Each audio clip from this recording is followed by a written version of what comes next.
আসসালামু আলাইকুম। রাজশাহীতে প্রচুর পরিমাণে গরম পড়ছে, যাকে বলে আম পাকা গরম আরকি। রাজশাহীর চারিদিকে আম পাকছে আর গরমও পড়ছে। তো বেশ কয়েকদিন থেকে চিন্তাভাবনা করছি যে মহিষগুলোকে পুকুরে নিয়ে গেলে কেমন হয়? যেমন চিন্তা তেমন কাজ, পুকুরে নিয়ে চলে যাবো সেজন্য আজকে বের করে ফেলছি বাসা থেকে। যদিও পুকুরটা আমাদের বাসা থেকে একটু দূরে, যার কারণে ভাবছিলাম একটু অসুবিধাই হবে। আরেকটা সমস্যা সেটা হচ্ছে মহিষগুলো আমি বাসাতে রেখে পালি, যার কারণে মহিষগুলো ছাড়া পায় না। যখনই একটু ছাড়া পায়, যখনই একটু সুযোগ পাই, খুব বেশি লাফালাফি করে এবং আজকে ঠিক তেমনটাই করেছে।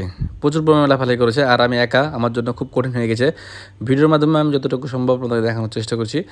তো চিন্তা করছি প্রথমে কাকে খোলা যায়। সবার আগে চিন্তা করলাম যে তাহলে আমি আমার বড় বকনা মহিষটাকে খুলি। বড় বকনা মহিষটা যখন খুললাম, ওই প্রথমে দাঁড়িয়ে থাকতে ওইদিকে মারলো দৌড়।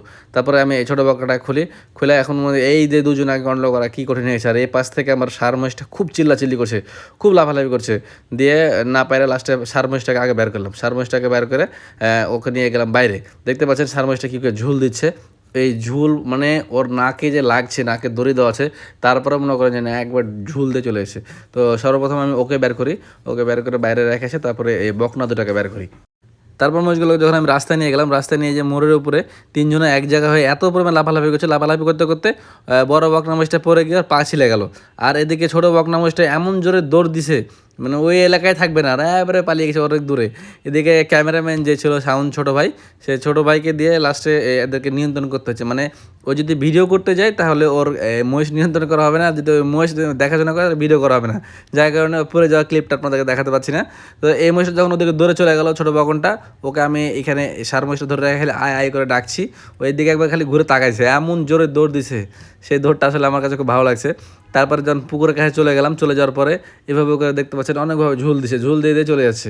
তো অনেকক্ষণ এরকমভাবে মানে পুকুর আস্তে আস্তে আমার আধা ঘন্টা পার হয়ে গেছে, এরকম অবস্থা। তারপরে আমি ওগুলোকে নিয়ে আসলাম পুকুরের ধারে নিয়ে এসে আস্তে আস্তে পুকুরে নামাচ্ছি। তো প্রথম অবস্থাতে মহিষগুলোকে নামতে যাচ্ছিল না, হ্যাঁ, বিশেষ করে বড় বকনা মহিষটা, ষাটটা এবং ছোটো বকনা মহিষটা সেই পরিমাণে এনজয় করেছে। মানে ওই যে পানি পেয়ে কী পরিমাণ খুশি, এটা আসলে আমি আপনাদেরকে বলে বলতে পারবো না, ভিডিওর মাধ্যমে দেখতে পাবো ইনশাল্লাহ।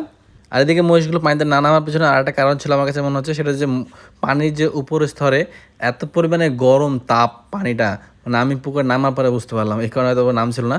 যখন ওরা নেমে গেল, নামার পরে যে মজা পানি, সে মজাটা আসলে ডুব দেওয়ার পরে পাইছে। দেখেন কি পরিমাণ ডুব দিছে, উঠছে খুঁজছে। তো এদের সাথে সাথে আমারও একটু গোসল করা হয়ে গেল, অনেক দিন যাবত আমি পুকুরে আসি না। তো ভাবলাম যে এদের সাথে সাথে আমি একটু এনজয় করে নিই। এরপর মহিষগুলোকে পুকুরে নামানোর পরে আমার একটা পুরনো ইতিহাস, ছোটোবেলার একটা মেমোরি মনে পড়ে গেল। আমাদের পাড়াতে একটা গাড়িয়াল ছিল, বাবু ভাই। তো সে বাবু ভাইয়ের দুটা মহিষ ছিল। ওই মহিষ দুটা উনি যখন পুকুরে নিয়ে আসতো, তারপরে বিভিন্ন মাঠে ঘাটে চড়াইতে নিয়ে যেত, পিঠে উঠে কিন্তু আমি পুকুরে ঘুরতাম। তো মনে পড়ে গেল, যেমনটা মনে পড়ে গেল, উঠে গেলাম আমার পাড়া মহিষটার উপরে। পাড়া মহিষটা আমাকে নিয়ে ওইও ডুব দেয়, আমিও বসে, মানে খুব মজা হয়েছিল আর কি। ঠিক আছে ভিউয়ার্স, যারা মহিষ পালন করে তাদের জন্য আসলে পুকুর হলে খুব ভালো হয়। একটা পুকুর পুচকুনি বা নদীর যদি আশেপাশে পাশে থাকে, তো সত্যি খুব ভালো হয়। মহিষকে এভাবে করে পানিতে ছেড়ে রাখলে এর যে পরিবর্তন আসে, সত্যি আপনাকে এটা বলে বোঝানো যাবে না। কারণ একটা মহিষের 20,000 টাকা আর না হলে 10,000 টাকা বেড়ে যাবে। যে কারণে বাড়বে সেটা হচ্ছে যে মহিষ একটু দেখতে সুন্দর লাগবে। আর পুকুরে থাকলে, নদীতে থাকলে যে হেভি সুন্দর লাগে দেখতে, একদম কুচকুচা কালো হবে, দেখতে মজা লাগে। হ্যাঁ, ওই সব মহিষগুলোর একটু দামও বেশি পাওয়া যায়। ঠিক আছে, বাজারে যখন আর 5টা মহিষ থাকবে, ওই যে লালচে ধরনের মহিষ, একটু দেখে মনে হবে যে এই একে ব্রয়লারের ফিড খাওয়াইছে, এরকম এরকম ভাববে। হ্যাঁ, আর আপনার মহিষটা যখন 5টা ফিটিং, দুটো কিন্তু ফিটিং মহিষ, ঠিক আছে, তখন এই মহিষটা যখন কুচকুচা কালো থাকবে, তখন কিন্তু এর দাম একটু বেশি দিবে। ঠিক আছে, এই হচ্ছে মহিষের বাজারের মানে কালো হলে একটা প্লাস পয়েন্ট। আর এদিকে বকনা মহিষটার নাম ছিল না দেখে আমি ওকে নামানোর চেষ্টা করছিলাম। তো চেষ্টা করতে গিয়ে ওই আবার দৌড় দেয় ওই দিকে। ঠিক আছে, দৌড় দিয়ে ওর সাথে সাথে বাকি দুইটা মহিষও দৌড় দেয়। কী যে বিপদে পড়েছি, মানে পুকুরের ঘাট একদিকে, চলে গেছে ওরা আরেক দিকে। তো আমি ওদেরকে ছেড়ে দিয়ে শুধু ওদের মজা দেখছি ওরা কী করে। এপার থেকে ওপার এই ষাঁড় মহিষটা একবার ওর পিঠে উঠে, একবার এর পিঠে উঠে, কী যে একটা আনন্দর মধ্যে ওরা ছিল ভিউয়ার্স, আপনাদেরকে বলে বলতে পারবো না। তো এপার থেকে ওদেরকে আমি ডাকছি আয় আয় করে, ওরা এখনও সারা শব্দই করে না। তো লাস্টে না পেরে এখন ওইদিকে যাইতে হচ্ছে, ওইদিকটা একটু জঙ্গল, যার কারণে একটু যেতে অসুবিধা হবে। আর এখানে অনেকগুলো গাছ লাগানো আছে, পুকুর আল্লাহ এসে আমাকে একবার ওয়ার্নিং দিয়ে গেছে যে তুমি এখানে নামায়ও না। বাগানওয়ালা বলছে যে উপরে উঠে যেত, গাছ টাছ ক্ষতি করে দেবে, তুমি জলদি নিয়ে যাও বাবা। মানে আমি খুব প্যারার মধ্যে আছি, একা মানুষ, 3টা মহিষ কন্ট্রোল করা। তারপর আবার আমাদের এলাকাতে কেউ মহিষগুলো সেভাবে পালন করে না, যার কারণে মানুষজনের ভিতরে একটা ভয় আতঙ্ক কাজ করছে যে হয়তো উঠে গিয়ে মেরে দিবে বা কোনো একটা ক্ষতি করে দেবে, এই টেনশন করছে আর কি। আমার সবচেয়ে বড় সমস্যা হয়ে গেছে যে আমি এদেরকে কখনো বের করি না। যার কারণে ওরা এরকমভাবে লাফালাফি করছে।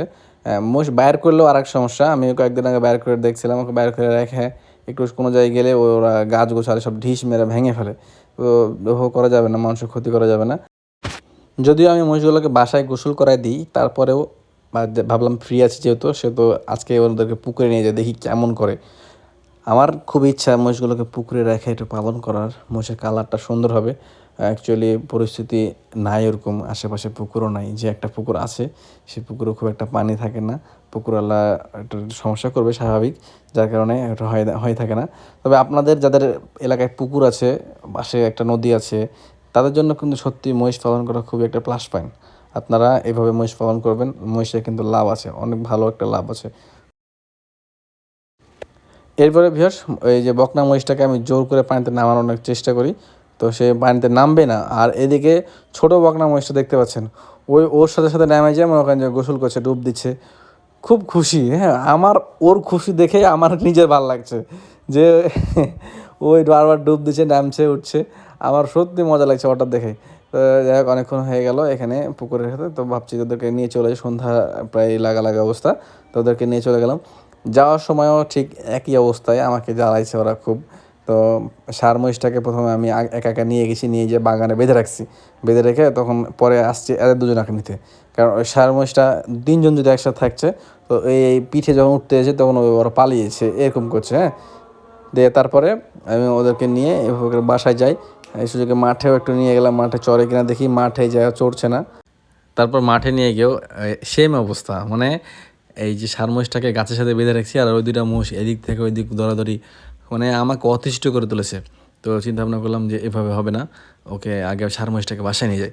দিয়ে পাড়া মহিষটাকে আগে বাসায় নিয়ে গেলাম, বাসায় রেখে এসে তারপরে আমি বকনা মহিষ দুটাকে নিয়ে যাই। তো আমার এই ভিডিওটা আপনাদের কেমন লাগলো অবশ্যই জানাবেন, আর মহিষ পালন করতে চান কারা কারা কমেন্টে কিন্তু অবশ্যই জানাবেন, ঠিক আছে ভিউয়ার্স? মহিষ পালনে লাভ আছে, গরু পালনেও লাভ আছে, আমি সব রকম দিয়ে ট্রাই করতে চাই। আর ভিউয়ার্স, যারা নতুন করে খামার করতে চাচ্ছেন তারা একটু চিন্তা ভাবনা করে খামার করবেন, এবং মহিষ কেনার সময় একটু চেষ্টা করবেন জিতার জন্য। মানে সব সময় সব বাজারে কেনা যাবে না।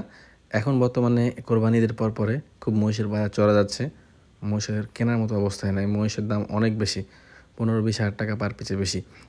এখন আপনি এক দেড় মাস পরে যখন কিনবেন, তখন আবার ঠিকই দাম কম দামে পাবেন। কেনার সময় কিছু টাকা কম হলে বিক্রি করার সময় কিছু টাকা বেশি দিয়ে বিক্রি করা যায়। মানে খামারিদের লাভটা অ্যাকচুয়ালি এখানে আসে, কিনতে জিতলে বেশি জিতে যায়। তো আপনারা ধৈর্য ধরুন, টাকা আছে বাসায়, পরে কিনুন। এই ছিল আমাদের আজকের এই পর্বটি। আর আমার খামারের আপডেট আপনাদেরকে পরে ভিডিওতে জানিয়ে দেবো ইনশাল্লাহ। খামারের কাজ চলছে, ঈদের পরে মিস্ত্রিরা সব ছুটিতে গেছিলো, আসে আমার কাজ শুরু হয়ে গেছে। ইনশাল্লাহ পরে ভিডিওতে আপনাদেরকে জানিয়ে দেবো যে খামারের আপডেটটা কতদূর কী হলো। তো ভালো থাকবেন সবাই, সুস্থ থাকবেন, দেখা হচ্ছে অন্য কোনো পর্বে। আসসালামু আলাইকুম।